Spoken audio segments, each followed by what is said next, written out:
Hi there, I'm Othniel, your host on Bookish, the Book Chat Show. Join me as we discuss books and everything literature. On this show, we bring to you your favorite authors and the most interesting books. We'll have chats and lectures and discussions. We talk about book releases and launches and all the other things that are related to them. Catch the sneak peeks from the interesting authors and find out how to do the craft and what to go on to. Catch us on Tamar TV on Satcom. You can also follow the links on screen for our social media platforms. We are available on Facebook, Instagram, and YouTube. Once again, this is Othniel, your host on Bookish, the Book Chat Show. See you.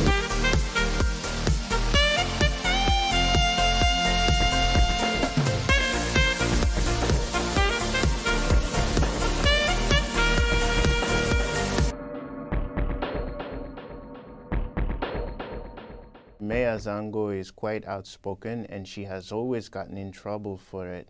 She is fearless, she is persistent, she will pursue a story to the end. She is extremely blunt and she has the compassion for those that are suffering, and she has made her mission to articulate the plight of those suffering in Liberian society, particularly women and girls. I will always call myself the voice of the voiceless. I like to do stories about ordinary people because I feel that they don't have voice, and if I don't voice what they have to say, nobody will know what they feel.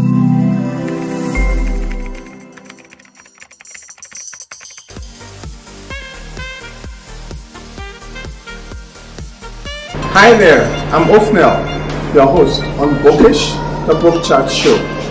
Join me as we discuss books and everything literature. On this show, we bring to you your favorite authors and the most interesting books.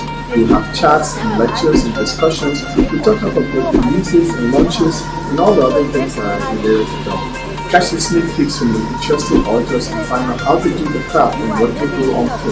Catch us on Tamar TV on Satcom. You can also follow the links on screen for our social media platforms. We are available on Facebook, Instagram, and YouTube. Once again, this is Othniel.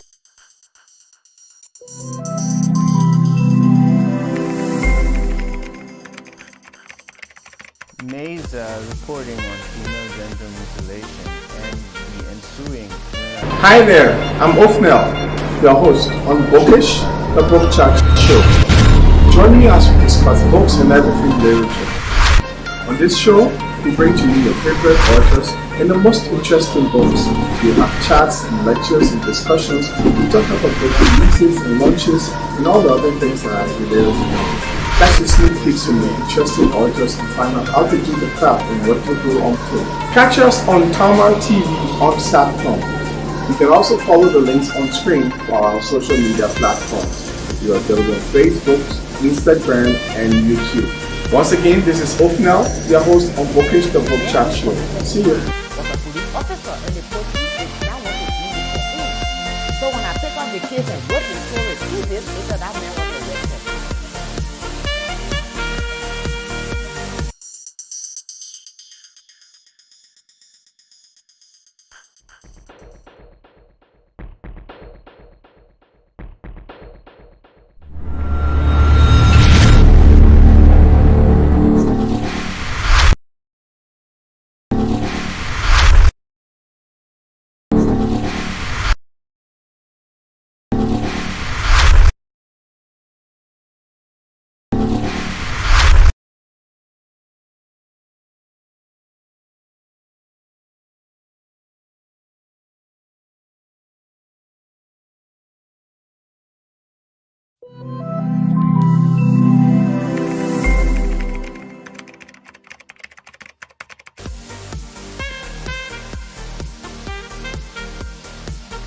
Hi there, I'm Othniel, your host on Bookish, the Book Chat Show.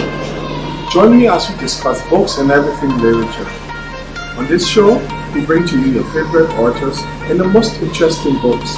We'll have chats and lectures and discussions. We talk about book releases and launches and all the other things that are related to them. Catch the sneak peeks from the interesting authors and find out how to do the craft and what to do on film. Catch us on Tamar TV on Satcom.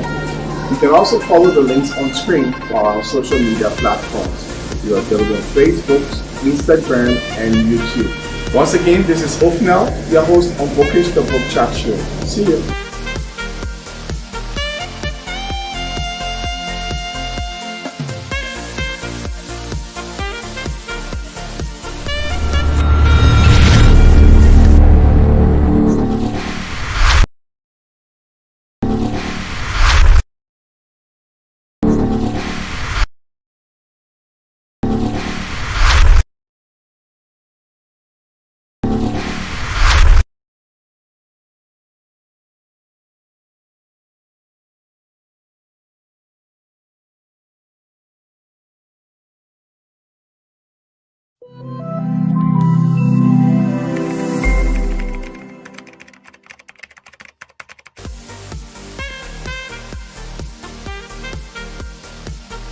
Hi there, I'm Othniel, your host on Bookish, the Book Chat Show. Join me as we discuss books and everything literature. On this show, we bring to you your favorite authors and the most interesting books. We'll have chats and lectures and discussions. We talk about book releases and launches and all the other things that are related to them. Catch the sneak peeks from the interesting authors and find out how to do the craft and what to do on film. Catch us on Tamar TV on Satcom. You can also follow the links on screen for our social media platforms. We are available on Facebook, Instagram, and YouTube. Once again, this is Othniel, your host on Bookish the Book Chat Show. See you. Maya Zango is quite outspoken and she has always gotten in trouble for it. She is fearless, she is persistent, she will pursue a story to the end. She is extremely blunt, and she has the compassion for those that are suffering, and she has made her mission to articulate the plight of those suffering in Liberian society, particularly women and girls. I will always call myself the voice of the voiceless. I like to do stories about ordinary people because I feel that they don't have voice, and if I don't voice what they have to say, nobody will know what they feel.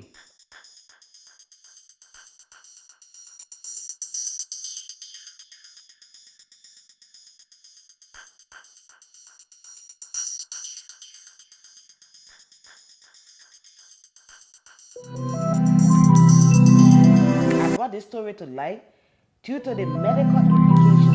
The procedure is bad, meaning they use unsterilized instruments to cut these people. Nobody knew what I was going through. To live in hiding, I can tell you it is not easy. It is not easy. You are living in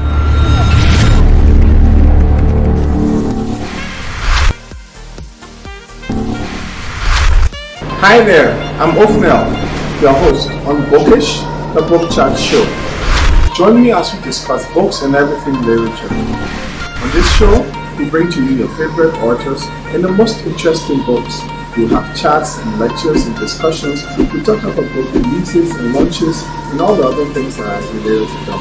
Catch the sneak peeks from the interesting authors and find out how to do the craft and what to do on film. Catch us on Tamar TV on Satcom. You can also follow the links on screen for our social media platforms. We are available on Facebook, Instagram, and YouTube. Once again, this is Othniel, your host on Bookish the Book Chat Show. See you.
Hi there, I'm Othniel, your host on Bookish, the Book Chat Show.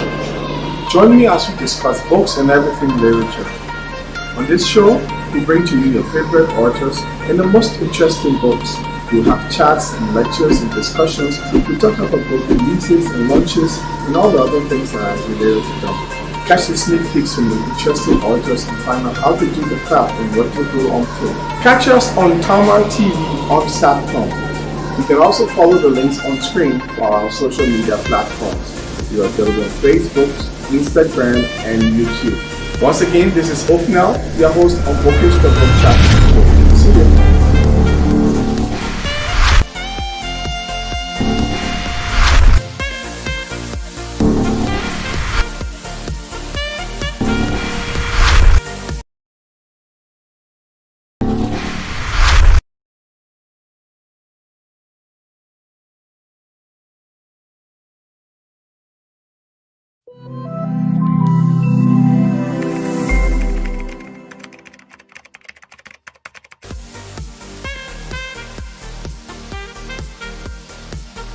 Hi there, I'm Othniel, your host on Bookish, the Book Chat Show.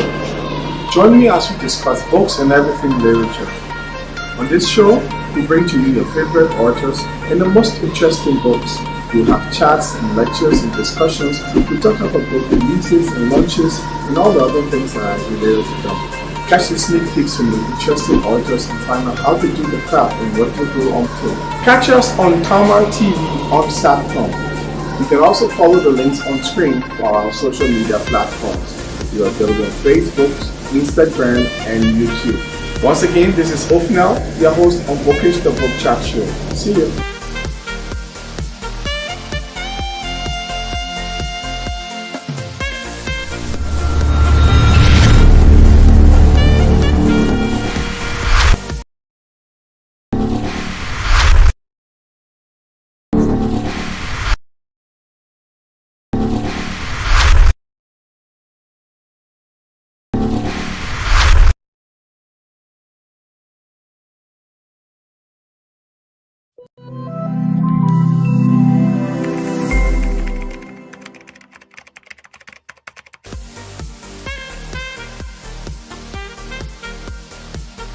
Hi there, I'm Othniel, your host on Bookish, the Book Chat Show. Join me as we discuss books and everything literature. On this show, we bring to you your favorite authors and the most interesting books. We'll have chats and lectures and discussions. We talk about book releases and launches and all the other things that are related to them. Catch the sneak peeks from the interesting authors and find out how to do the craft and what to do on film. Catch us on Tamar TV on Satcom. You can also follow the links on screen for our social media platforms. We are available on Facebook, Instagram, and YouTube. Once again, this is Othniel, your host on Bookish the Book Chat Show. See you.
Hi, this is Othniel on Bookish, the Book Chat Show.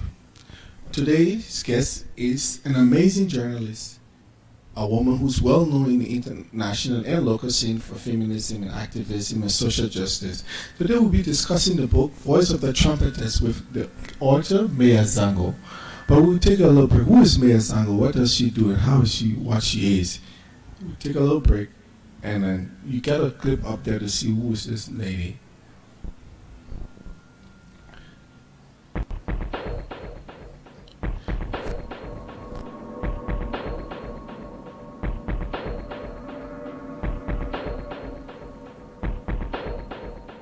Maya Zango is quite outspoken and she has always gotten in trouble for it. She is fearless, she is persistent, she will pursue a story to the end. She is extremely blunt and she has the compassion for those that are suffering, and she has made her mission to articulate the plight of those suffering in Liberian society, particularly women and girls. I will always call myself the voice of the voiceless. I like to do stories about ordinary people because I feel that they don't have voice, and if I don't voice what they have to say, nobody will know what they feel. And she has the compassion for those that are suffering, and she has made her mission to articulate the plight of those suffering in Liberian society. I brought this story to light due to the medical implication. The procedure is bad, meaning they use unsterilized instruments to cut these people. Nobody knew what I was going through. To live in hiding, I can tell you, it is not easy. It is not easy. You are living in a place that you got no freedom. Since I went into hiding, the police officers or the police department did not protect me. They did not protect me.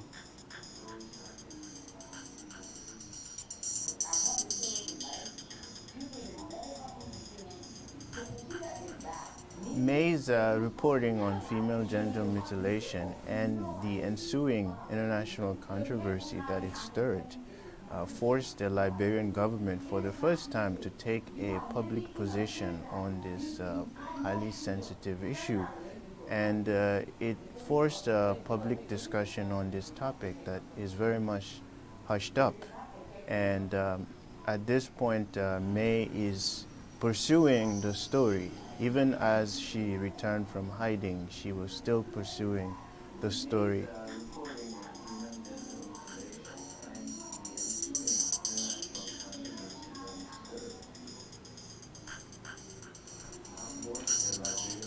The man who committed the crime was a police officer, and the police did not want to deal with their own. So when I picked up the case and wrote the story, 2 days later, that man was arrested.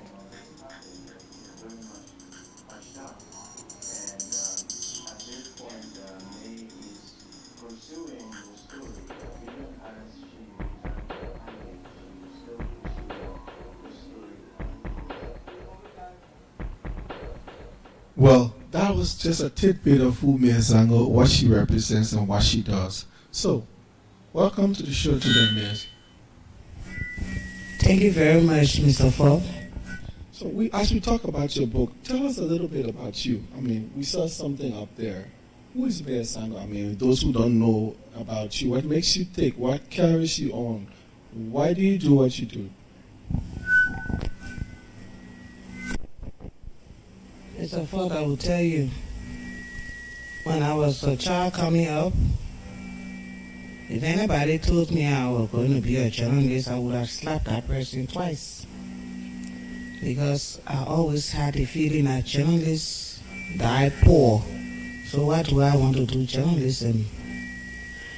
But my mind changed when I found myself at the bottom of poverty ladder, when I found myself a refugee in Cote d'Ivoire. I was living less than a second-class citizen. My rights were violated every day. So, when I came home and saw people live the same wretched life I live in Cote d'Ivoire, I decided to do something about it. I did not just come to do journalism by that time. I did not just decide. But it was turned after the war from Cote d'Ivoire. My friends, many of them were on drugs. And I did not want to be part of them. I did not want to be part of the bad influence. So I heard there was a journalism school going on at the Liberian Broadcasting System. So I decided to take advantage of it. The reason I took a did not want to be on the street. But when I in school, when I got to realize that the pen was mightier than a sword, so I decided to use my pen to transform my nation instead of sour. Use my pen to pen down the ills in society.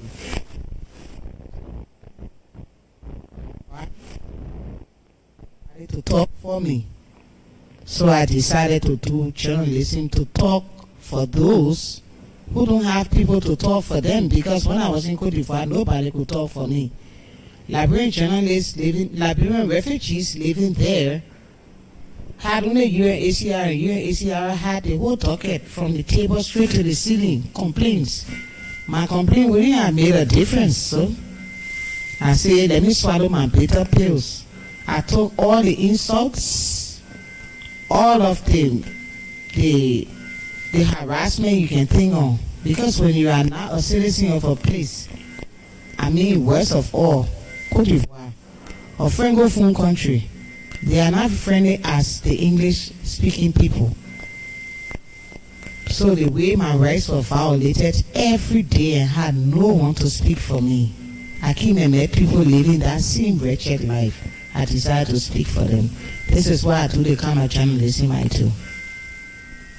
Well, let's go into the book a little bit. We'll do a reading to the book. Well, I like the way you titled the book, Voice of the Trumpetess. Why did you think you mentioned you trumpeting the voice of the voiceless people, but this is your story. This is the story of Maya Sango, and you went deep into this story. Tell us a little bit, just a little bit, about the background to this book. How did you manage to piece together the different parts of this book? What was it like for you? It's not easy to take your life story, most especially things that people hide and they don't want people to know about, to put it in a book. It's very hard. Not many persons who want to talk about rape or attempted rape. I was nearly raped when I was a teenager by a very close family member, very close, at least expected. But I put it in the book. The reason I wrote it in the book, because 90% of the rape that take place in Liberia, even around the world, family members are the cause. You will bring your relative from the interior to live with you, but they could be molesting your child right in your very home, under your nose. But you won't know. Because many of the time when we mothers come home or fathers come home already tired from work, and this child want to bring complaints. Anybody bring complaint to me, I will deal with it. I'm already tired. Nobody should give me problem. Obviously, you don't know what that child is feeling. Probably that child wants to open to you because someone is molesting her in a home. And the first thing they tell you when they are molesting you, if you talk here, I will kill you. They won't kill you. The reason I put it in the book is to tell you that you should stand up and speak it out. Me, I talk you, my mouth, wow. Just as you see I can talk when I was small, they beat me for talking. Even in the book, my mom used to run and they beat me enough. But when it was happening to me, I didn't sit on it. He gave me money. He said, when you talk here, I will give you more money. If I were greedy for money, I would have taken that money and keep the game going on until maybe I got pregnant. You don't think so? But in my mind, I just knew it was not right for a man who I look at because he was closer to my father, I look at as a father, I will say, what? It was not right. How you think his wife will feel knowing that all this thing was happening under my nose and you didn't tell me? It's the height of what I will say. Disrespect, that's one. And ingratitude, as my mother always said, the worst sin in the Bible, ingratitude, when you are not grateful. This this is why I came out and spoke about it in my book. I even talk about the adolescent period, what we go through, the boyfriends we get. They beat us, we think it's love, and it's not love. I went through that. My boyfriend beat me, but I thought it was love. So I decided to put these things in a book so that younger girls or younger generations coming wouldn't follow my footstep. The mistakes I made, I don't want you to do it. I'm talking to young girls. And you say it ain't happened to me, whole lot different from sheepdog. That's what they say. But don't wait for it to happen to you. If I were you, I would learn from my mistake. Speaking of that, let's take go into the book and try and read something from the book. We would read an excerpt of the book that speaks exactly to what you were talking about, young girls and your experience, your adolescent experience. Now, let's take a little reading from the book. Actually, we're going to be reading from page 61, right? Page 61, Love Matters. It says love matters. Let's hear about this section of the book. We'll discuss a little bit. I'm a little bit interested in what happens when we say love matters.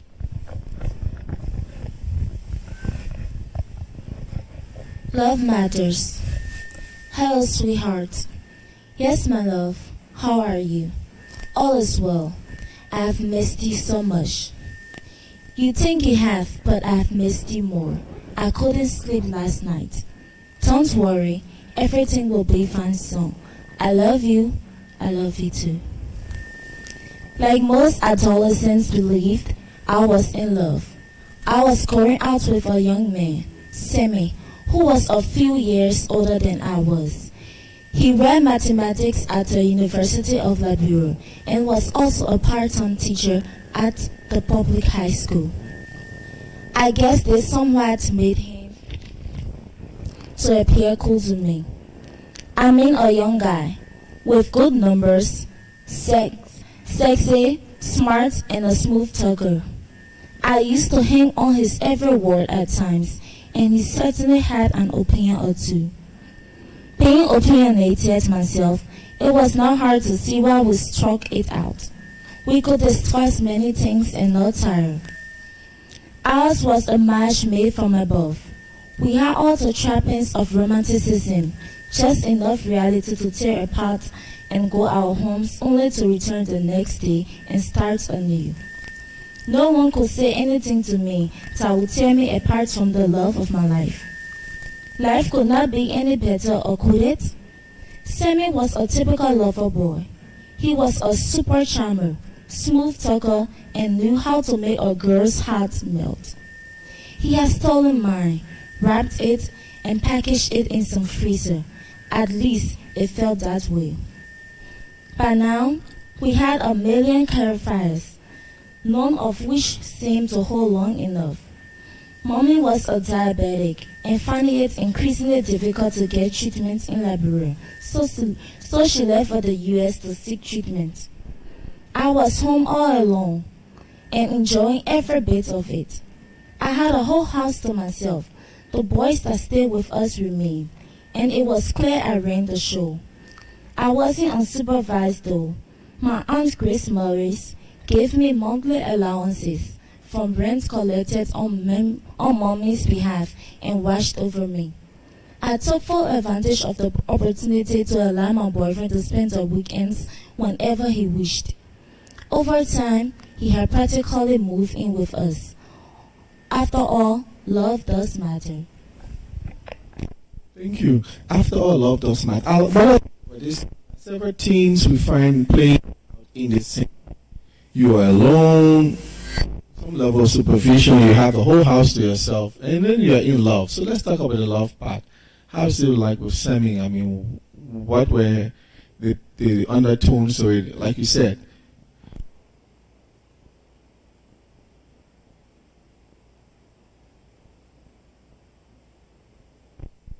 Love does matter.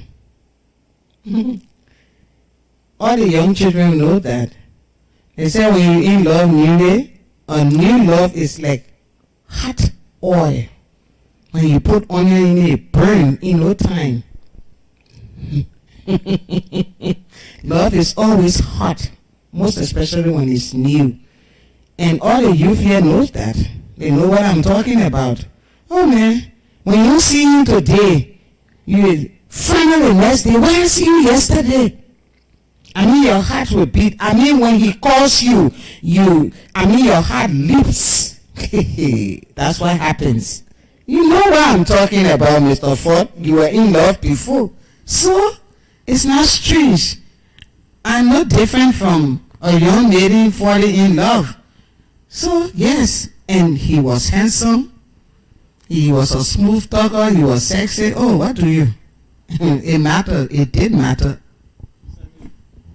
Sammy used to just wrap you up around your finger and carry things around to you. We'll take a little, we'll take another angle into it. So, how did this whole Sammy thing play out for you? Here you are. You have all this access to everything you could possibly have. But then, you have Sammy has moved in with you. And he's moved in not just somewhere that is, he's moved in and you got money coming in every month. They pay rent. And you got money, you got assets, you got place. How did it play out for you? It played out good. I felt charged. I felt in charge. I had a whole house under my control.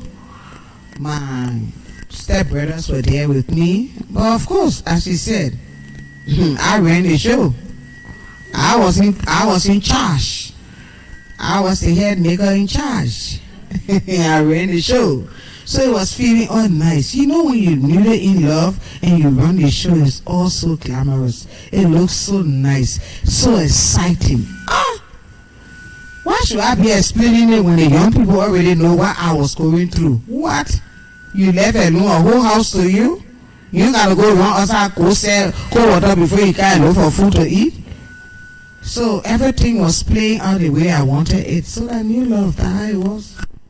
Eventually, what happened? Every love has it up and down. You will argue, you will fight, and of course, I got a beating of my life. Oh yeah.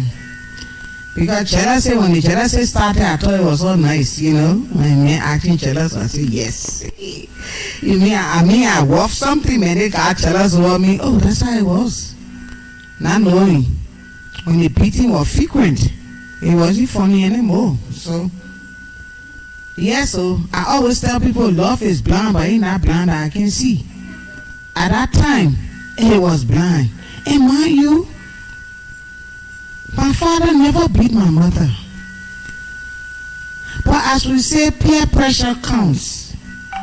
I go to school, my friends talking, oh, my boyfriend beat me yesterday. Oh, it was so romantic. He was carrying me to the hospital.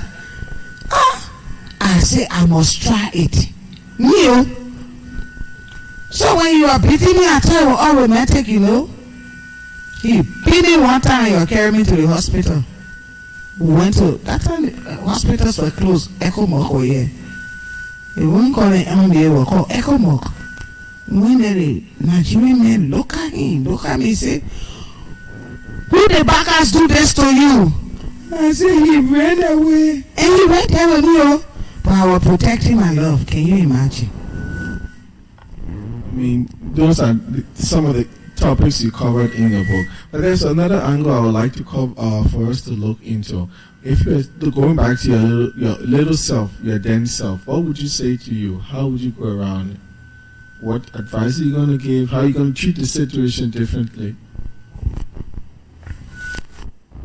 Well,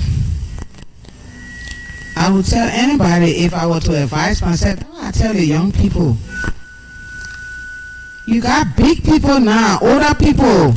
Those days we have play man. You got people to talk to you, role model. When these things are happening, they talk to you. They advise you. You should listen to them. If I were to advise myself, I would tell myself, my body is no beating drum. I don't care how much a man says he loves you. It does not give him the right to assault you, to beat you in the name of love, what has he paid on your head? Even if he paid your bride price, it doesn't give him the right to beat you. No. No man has the power over your body to beat you. You see men, they don't like pain. Imagine, I know you have seen your brother, if his finger cut or he stump his toes, how he behave. They pain, they don't like it. But they want to inflict pain on you, and they think you don't feel it. Just as he loves his body. If he say he loves you, you should love your body. That's why I would tell myself, my body, you know, beating drum. You ever look back at the whole story and find yourself like an outsider? I mean, we understand why it drives you to write for women, why you speak against people, you speak against ills in society. Do you ever sit down, just look in a book and say, is this me? Or what role did I play into it? Are you an outsider to your story? Do you feel that way? No. Everything I wrote in my book, or every story that I cover, I see that victim in me. Every victim that I talk to, I see myself in that victim. I talk to people who have been raped. Yes, I saw myself in that victim. I talk to a mother who is grieving because her daughter has been raped. I see myself in her. I see myself in every victim, all of my victims, or victim who has suffered beating, massive flogging. Look at the story that I did. This guy wasted hot water on his fiancée. He was working at LRA, burned her, 3rd-degree burn. You call that love? I took on that story because I saw myself in her. I was not burned, but I was beaten. So I took on her story. I don't do these stories because I do it for money. I do it because I want to see justice served. Everybody needs their day in court. So why will you burn somebody's daughter you're not married to? What gives you the right? The Congo people say the infantry. What gave you it? That you will go and burn somebody's daughter beyond 3rd-degree burn? So many of these victims I talk to, I see myself in them. That's what I do, what I'm doing, and I'm not an outsider. I am in the middle of my story. We're going to take a break. When we get back from the break, we'll delve deep into the book. We'll have another reading and we'll come back. And let's just jump into other aspects of the book randomly. We'll go out into that.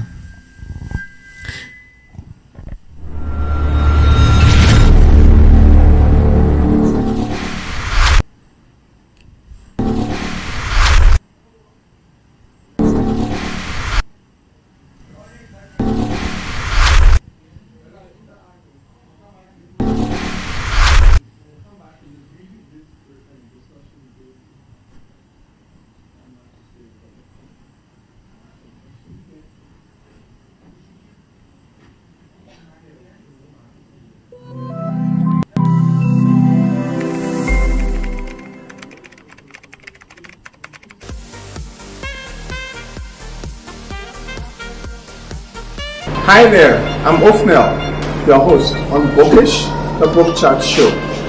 Join me as we discuss books and everything literature. On this show, we bring to you your favorite authors and the most interesting books. We'll have chats and lectures and discussions. We talk about book releases and launches and all the other things that are related to them. Catch the sneak peeks from the interesting authors and find out how to do the craft and what to do on to. Catch us on Tamar TV on Satcom. You can also follow the links on screen for our social media platforms. We are available on Facebook, Instagram, and YouTube. Once again, this is Othniel, your host on Bookish, the Book Chat Show. See you.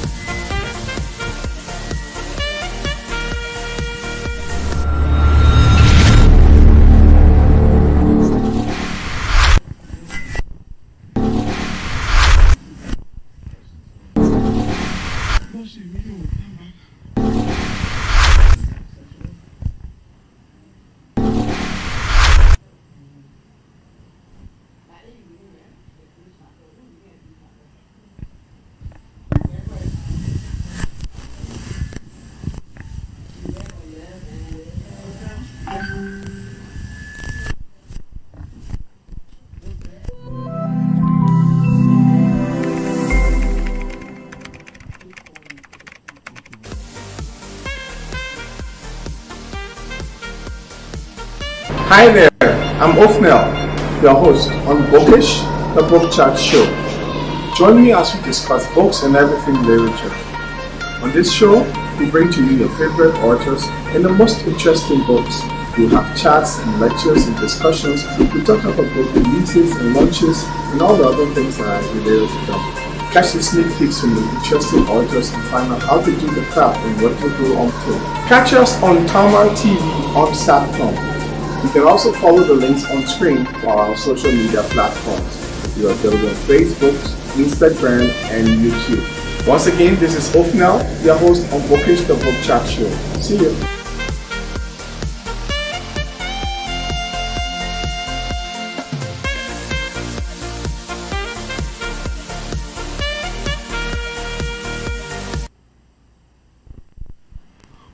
Abuse matters. Life was sweet until it wasn't any longer. A cancer had erupted and I, knowing not the better, was equally guilty for fostering it.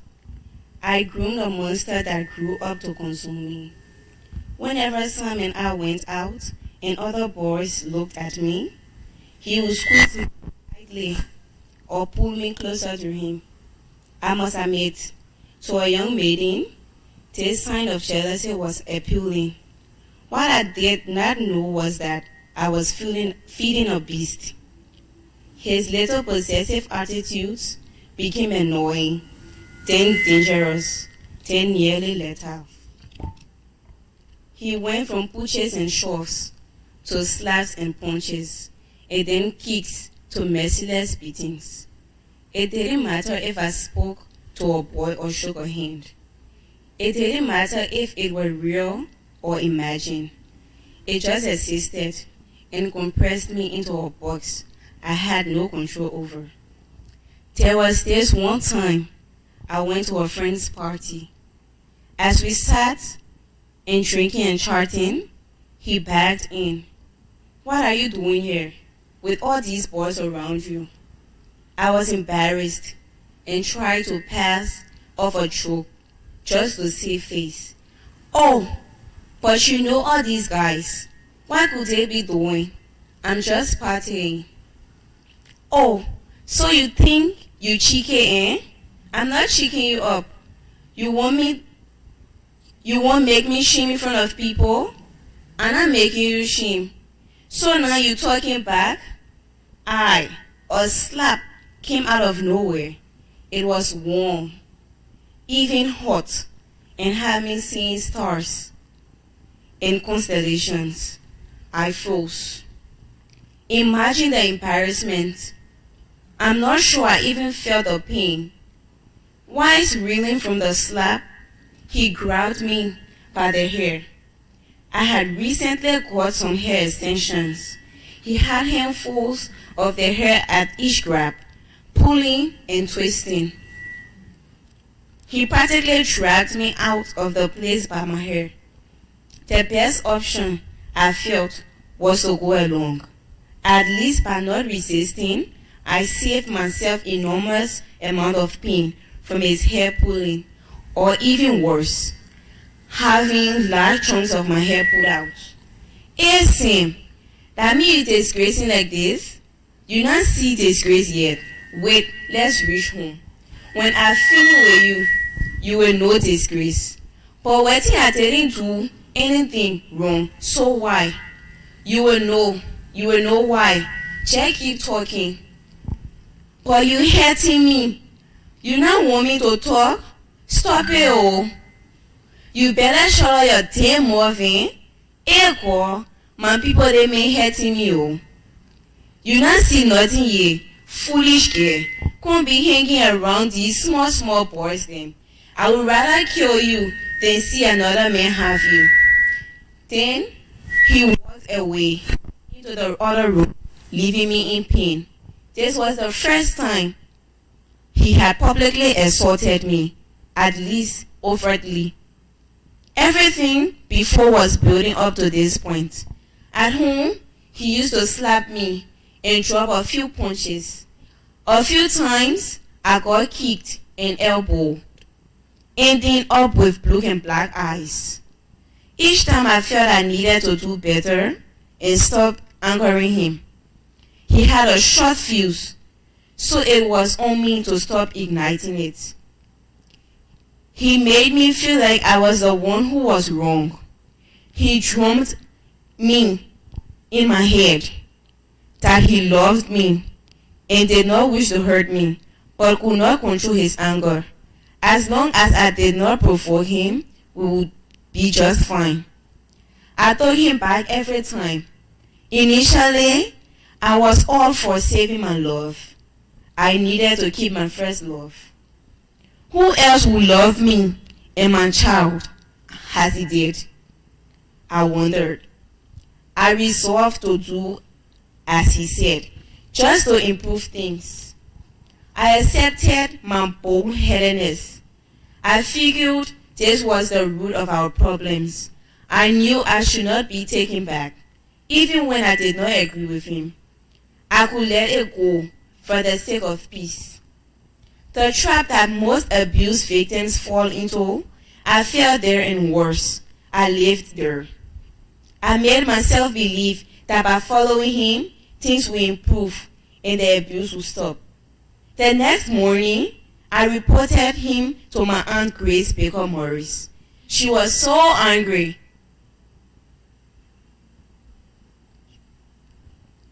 She had him arrested and detained. Immediately after she left the police depot for work, I went there, dropped all charges, and had released him.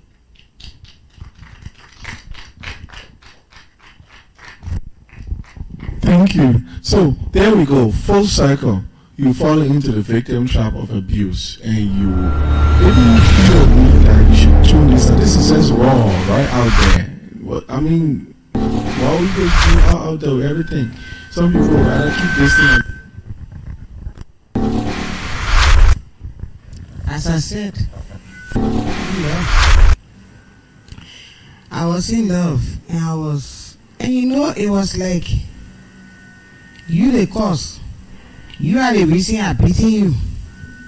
If you just shut up and behave yourself, I will not beat you. And every time I thought, things will improve and he will change. But I forgot to know you can't teach an old dog a new trick. It was in him. Every little opportunity he will beat me. And I saw it to be okay until it got overplus. I mean, my cup, as the 23rd song say, my cup runneth over. My cup will fill. I decided to take actions. It's when I took him to the police station. Do you think there was another way to present this in the book? I mean, this is just out there. It's raw. You could have tuned it down a little bit. You didn't think that was an option for you? To present it in a book the way you were beating me? Yeah, think about it. Hold on a second. I'm alive to explain it. I'm aware you bust my one eye before. I always tell people, there is no way that I will say something to you bluntly the way it happened, then for me to pacify you. Oh, me, you're not diplomatic. At all. Somebody daughter died, and they came and asked me, oh, she fell sick and she expired and she died. Didn't she die? Blunt about it. She's dead. So everything that happened to me, the way the man beat me, how should I pacify? How should I make it look? Oh, it was just a little slap. No. He beat me, he punched me, he blew me. How else should I put it? I'm able to make it look so. No. If it's bad, it's bad. Say it's bad. If it is romantic, explain it is romantic. And when we're romantic, I said it. I want to write about these touching things, personal things, the way you expose a lot of things in this book about you. And it makes me wonder, have you ever had second thoughts why you had to go about it like this, or would you write this book the same way if you had a chance? I will do even more. I will write it more than what I did. Now, let's talk about another angle in the book before we get to the audience and wrap up here. You talk from Love Matters, we go into another issue that you cover a lot. This is about your work. Cover a lot You cover a lot about rape and abuse in society. But I mean, there's one thing that you seem to be well known about. We saw the clip up there where you were covering the issue about FGM and other social issues and how it led you into trouble. What most people don't know is that when you say you went into hiding was tough, what do you mean by that? Tell us a little bit about that story. Going to hiding. How else do you tell people you were hiding? For people to not see you. You went into hiding. You went hiding, Mr. Ford. I went into hiding. Oh, what happened before you went into hiding? Tell a little bit about the story. Don't just be cryptic. You say you gotta be raw about it, so be raw about it. I wrote this story about.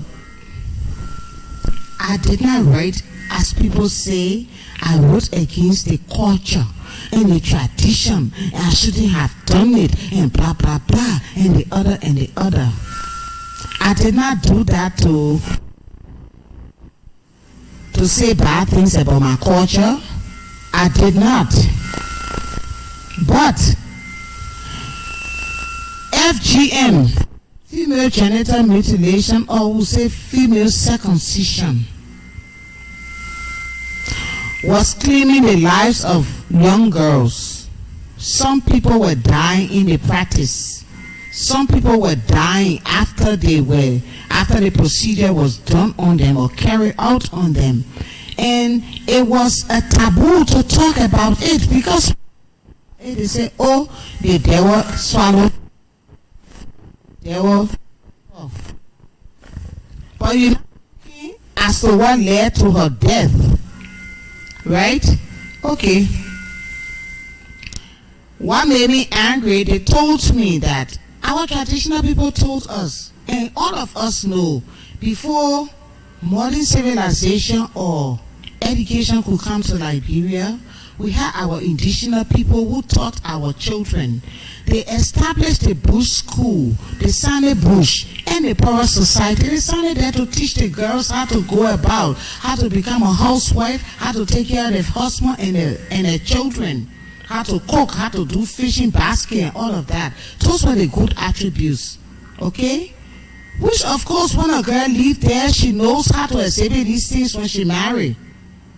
But when they started to take 2-year-old, 3-year-old children and carry them to the Sunday bush and have them circumcised, there were I had problem with them. Because if I have an 18-year-old daughter who comes to me and says, Mama, I want to go to the girl bush, I won't stop her. But for a 2-year-old child, you drag her and go and circumcise her just because of culture and tradition, you violated that child's right. Her rights have been violated. You violated the culture by intervening and stopping the process? Did not stop the process. What I was advocating for was the age of consent. In Liberia, the age of consent is 18. If an 18-year-old girl gets up and says she wants to go there, I won't stop her. But if you take a 2 or 3-year-old child, you told me that when you do these things, you get the woman ready for womanhood to go into her husband's home. But can a 5-year-old child run a home? Can a 3-year-old child run a home? The answer is no, Mr. Ford. So when you take this child at the age of 2, 3, 4, 5 and have her circumcised, you don't know the detriment you have caused her. When she leaves from here, when I went to the US, is when I got to know that many of these girls who are circumcised are being ostracized in the US because people don't know about female circumcision in the US. Many of them cry at the conference I went because they say when a man gets to know about them and see that they are circumcised, they leave them. So they're suffering, they're carrying that burden of a person who said they are observing culture and tradition. I always say culture and tradition, my foot. So what did you expect to happen when you go and challenge the culture and also people? I was only trying to educate. I did not come up boldly and just say I'm speaking against the culture. The culture is not good. I spoke to a doctor. The doctor told me the procedure. He's not against the practice, but he against the procedure, because the lady I talked to, she said they use one instrument on over 25 girls. Now, no rocket scientist have to tell you that if you use a knife on me, HIV positive person, and it goes to the next person, that you don't sterilize that instrument, it won't prevent that person from getting HIV and AIDS. So it was the education. I was trying to educate the public. My source I talked to, she said after they cut her, they did not sterilize the place. When we are about to take operation, people sterilize the place, but they do not do it. They don't sterilize the place. She told me they took that knife in form of a hook and cut her. Then when they did, let me end. When they did not stop there. They took some leaves, mash it, and put it to the affected area. I will tell you again, once more, a rocket scientist does not have to tell you that if an infected area, if an open area is infected, you won't feel the pain. You take leaves that have caterpillar, it have insect, it have dust. You don't brush it, you just mash it and put it to a sore. I will tell you multiplicity of bacteria interplace in our soul and leave the woman with multiple implication of what you call infections. Then you telling me, oh, I'm not supposed to say it that way. How else do I say?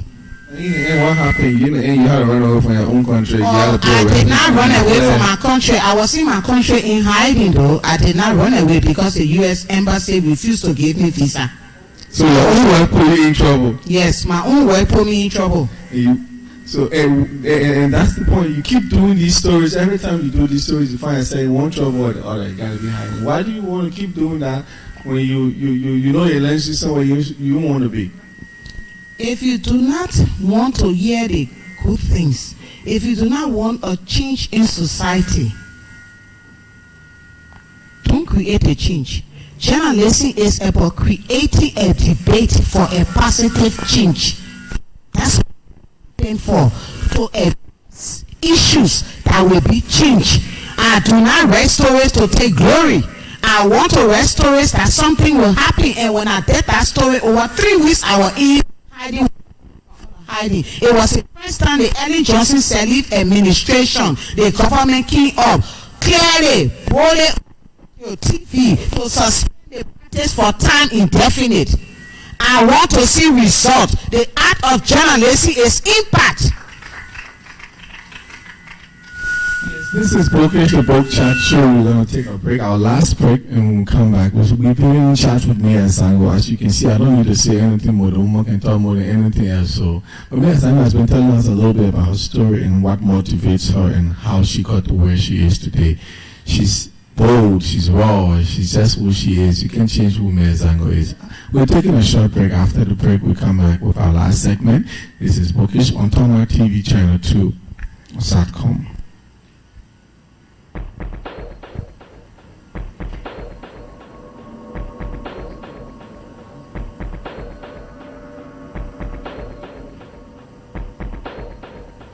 Maya Zango is quite outspoken and she has always gotten in trouble for it. She is fearless, she is persistent, she will pursue a story to the end. She is extremely blunt and she has the compassion for those that are suffering, and she has made her mission to articulate the plight of those suffering in Liberian society, particularly women and girls. I will always call myself the voice of the voiceless. I like to do stories about ordinary people because I feel that they don't have voice, and if I don't voice what they have to say, nobody will know what they feel.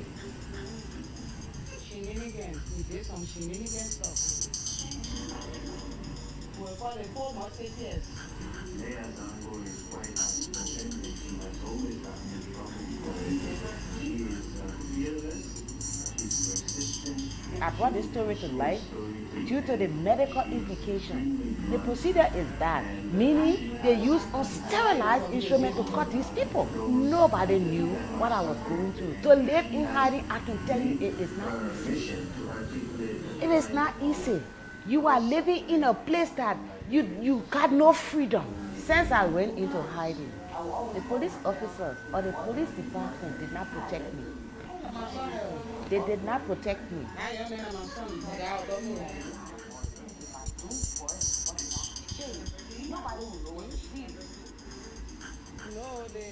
May's reporting on female genital mutilation and the ensuing international controversy that it stirred forced the Liberian government for the first time to take a public position on this highly sensitive issue. And it forced a public discussion on this topic that is very much hushed up. And at this point, May is pursuing the story. Even as she returned from hiding, she was still pursuing the story.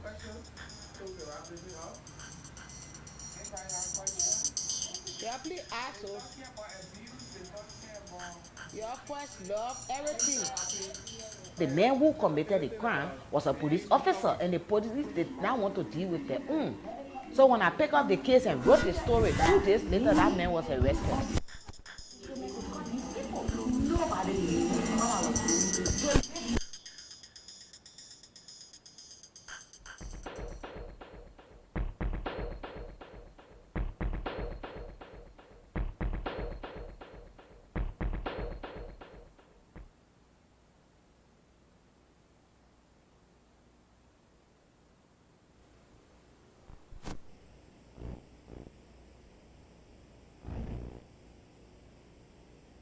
Journalist, the writer, and we the story. We'll now take a few questions from audience that we have out there from Mel Zango.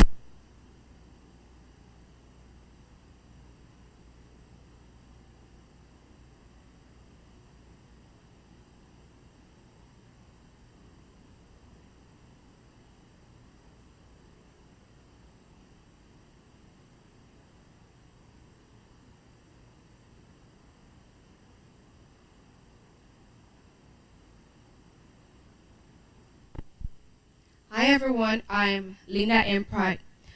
I want to ask, after you went ahead and reported the guy, Sam, I want to know whether you felt any remorse, whether you felt so bad, whether you regretted your decision of reporting him. But I know you missed him, so whether you felt bad because you reported him or because maybe you hope that things could have been different.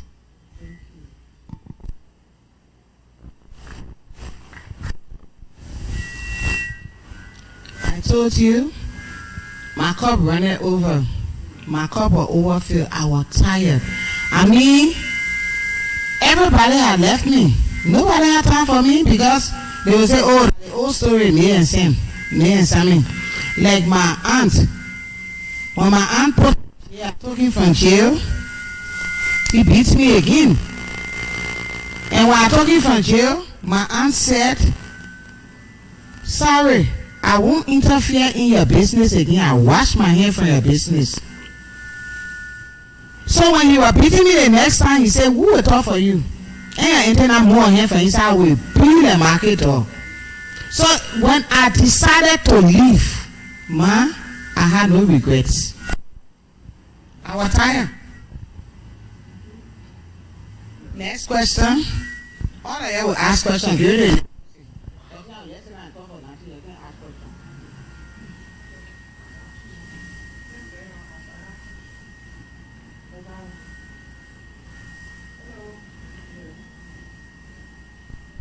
Hello. Thank you for the reading. So my question is, what will you say to young girls out there that are still in abusive relationships but are struggling with leaving because they haven't gotten to the point where, as you put it, their cup runneth over? I will tell the young girls who are in abusive relationship, it was not worth your while. It ain't worth it. Leave. Leave when you can. He ain't no dashing handsome young man because he dashing and handsome, so you can't leave him. Leave. You want me to break your eye, break your hand before you leave? Something you love, you will not beat it and disfigure it. No, that's not love. That is not love. Any young girl found herself in an abusive relationship and she keeps saying, he will change. When I leave, he will take care of me. A God can take care of the birds in the air, the ants on the ground. What's about you? Does he need to take care of you?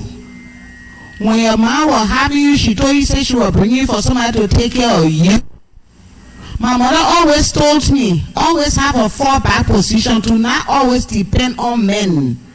Make your own money.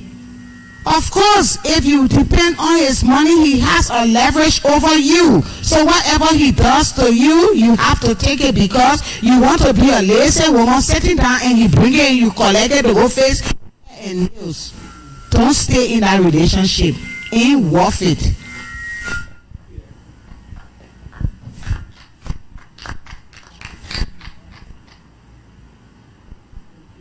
Yeah. Good afternoon, my name is Angel T. Cooker. Well, from what you said, a girl should leave if she's being abused in a relationship, no matter what the circumstances will be.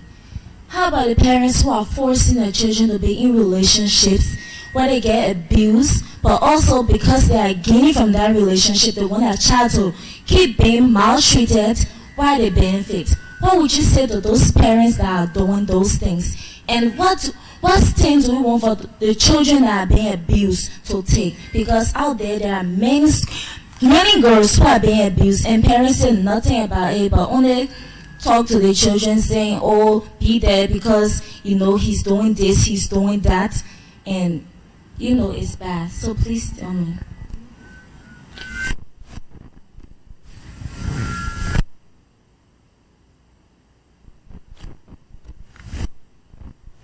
They talk about sexual exploitation. I think you people have heard about it. Right? Yes. Okay. Now, your body is not the altar for your parents. They will die and leave you when they are gone and you are scarlet woman sitting. You will say, oh, that my man gave me in a position. Oh.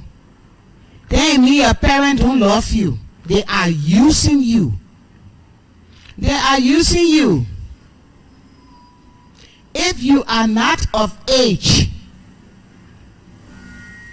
you can report to people in the area, like you got role model, you got play money in the area, some older person, you report, oh, this is what my mother doing to me. There were some girls I talked to. Do you know that their mother and their uncles were in the neighborhood at church, and the mother had her brother sleeping with her daughters because she said that the doctrine of the church?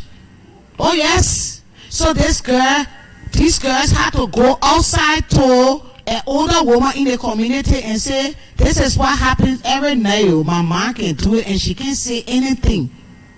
In America, they will take that child from that home and carry you to a social place or social welfare for people to find home for you, because those parents are not capable to be your parents. You leave and then you go to a police station or you call your aunt or somebody that you know it's wrong, because you should be laid on the altar for the better to be full. No, it's wrong. Report. Excuse. Putting off too much, it won't change anything.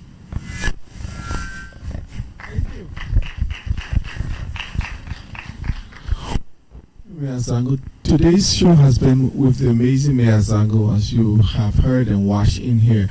So the audience in there, thank you. We're wrapping up. This is Bookish, the Book Chat Show. This is Bookish, the Book Chat Show. We are on Tamar TV.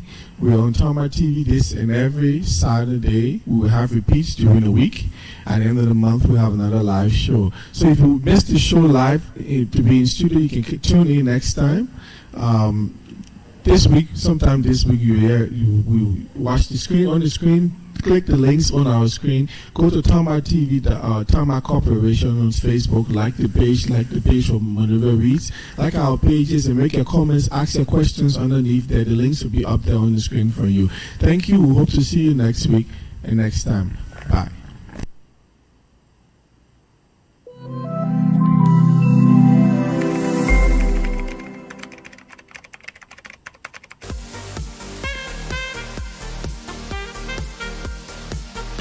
Hi there, I'm Othniel, your host on Bookish, the Book Chat Show.